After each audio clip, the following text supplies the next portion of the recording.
Tere, tulime, et vaktsineerimise osas veidi nõu pidada. Sõbranna ütles, et kindlasti mitte vaktsineerida, et teie käest saab palju tugevamat abi.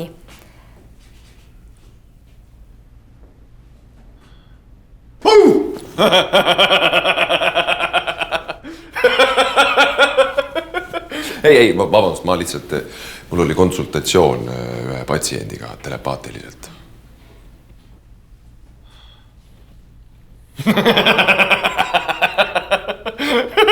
Te oleksite pidanud praegu oma nägu nägema, et mingi hull posi ja selle juures läheme kiiresti minema, see vajab ise ravi. Ei, ma lihtsalt ajasin kurje vaime välja oma kehast. Nõutakse difteeria ja teetanuse vastast vaktsineerimist ja sõbranna ütles, et kindlasti enne teiega konsulteerida.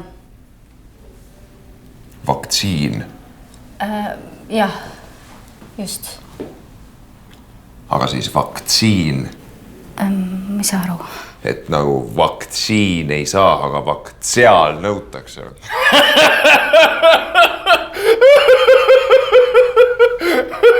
Ma pean kiiresti tööle tagasi minema. Ei, täna ei saa aidata, täna on kinni. Mul oli aeg kinni pandud. Ei, Marss on Jupiteris kinni. Täna ei saa teha, halb seis. Kas te saate meid aidata või ei saa? Ikka. Korras. See on kõik. Ei ole. See tuleb kaasas kanda. Koolis, trennis, muusikakoolis,